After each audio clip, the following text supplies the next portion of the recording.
How many times have you walked past these benches? Did you ever wonder why they're there?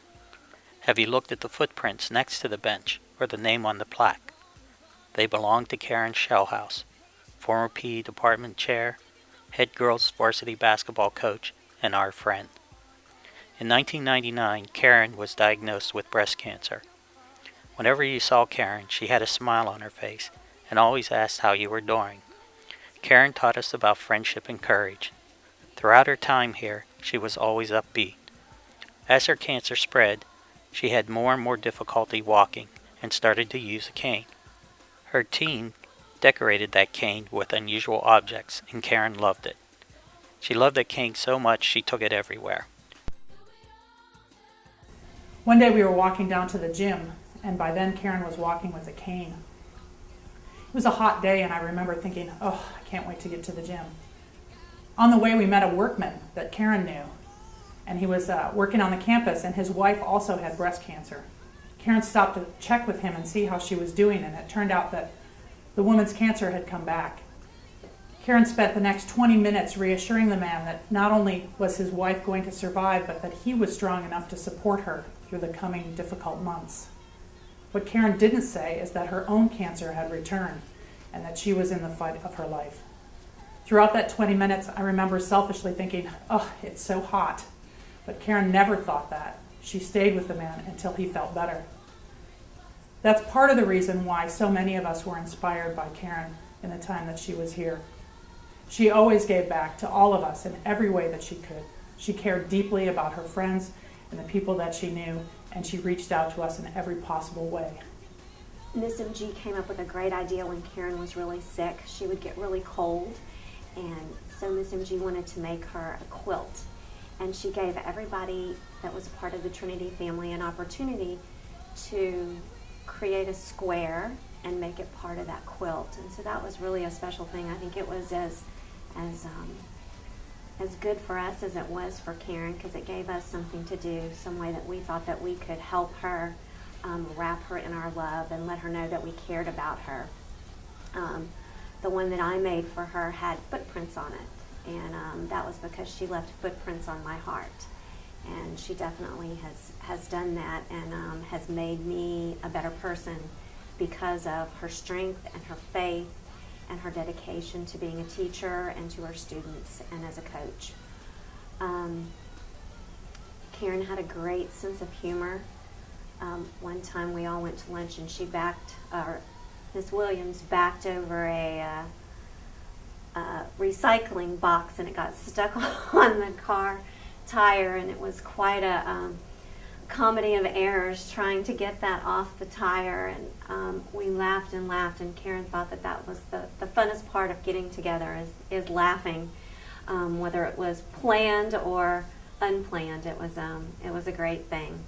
When Karyn's cancer finally got to her brain, we had an opportunity, those of us who volunteered, to take her to the hospital for her treatment because she was not able to drive. While we were there, she did invite me in to see what she was doing, what the doctors were doing with her. Very interesting, but she had so much courage that I was just amazed at her ability to withstand the treatment that she had, and her foresight into knowing that while she was fighting an uphill battle, she was going to fight. She is truly a woman of courage. When I was asked how Karyn had influenced my life, I immediately thought of that year where she was basically dying, and I did the breast cancer walk downtown with her, and I will always remember that she gave us the biggest hug. I think she really appreciated the faculty to be there. But most importantly, that year, because of her, I did a very important follow-up. I found growth in my breast, and I had it taken care of. I had a biopsy. It turned out it was just fibrocystic changes, but I was told from then on to do a mammogram each year. And I also talked to my family, found out that there was breast cancer antecedents in my family, so I'm now very, very careful about checkups. And I think that had it not been for Karyn, I would not have taken that very seriously. So When Karyn was diagnosed with breast cancer, as a community, we searched for ways that we could support her. And one of the ways was by participating in the Making Strides for Breast Cancer walk that we still do today.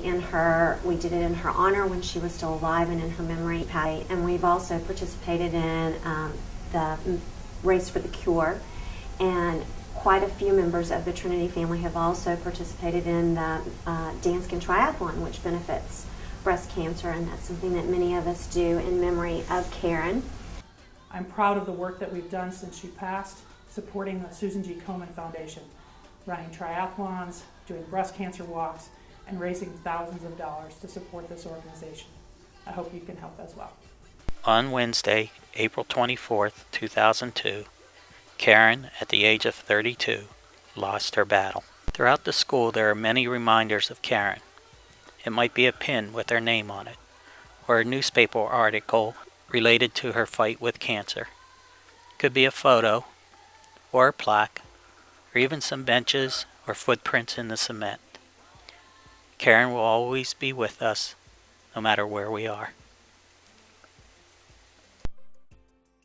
1 in 8 women will be diagnosed with breast cancer in their lifetime. 3.5 years ago, my mom became one of those women. I still remember the day. I had a baseball game against Lake Highland. I remember the sorrow, the fear, and the shock. This wasn't a stat anymore. This was the person I cared about more than anyone else in the whole world. I know there are some of you who know exactly how this feels. She had just turned 40. She had 3 surgeries, 28 rounds of radiation, and 1 year of chemotherapy.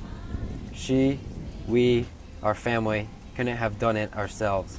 We had so much help from the Trinity family. People prayed for her. Families brought us meals. The Gordons, the Carsons, the Libiotas, the Woods, the Johnsons, and many others. Dr. Maharam drove me to all my basketball games. They practically let me live at their house that summer. I remember one night Mrs. Swartzky went to the hospital to see my mom and took care of us, and I was afraid. And so many moms sat with my mom during her chemotherapy sessions and doctor's appointments. Mrs. Cellini would bring her coffee. Mrs. would clean our house. We will never be able to repay what we received, but what we can do is pay it forward. My mom survived, but not everyone does. That is why it is so important that we take time today and this month to celebrate the survivors, remember those who lost their lives, and focus on doing what we can to help find a cure. And I hope that one day I will be able to talk to my children and tell them about their grandmother's battle against breast cancer and how brave she was. And they will look at me confused, as they will have grown up in a world without breast cancer, where the world didn't turn pink during October, and where no one ran 5Ks for the cure because the cure had been found.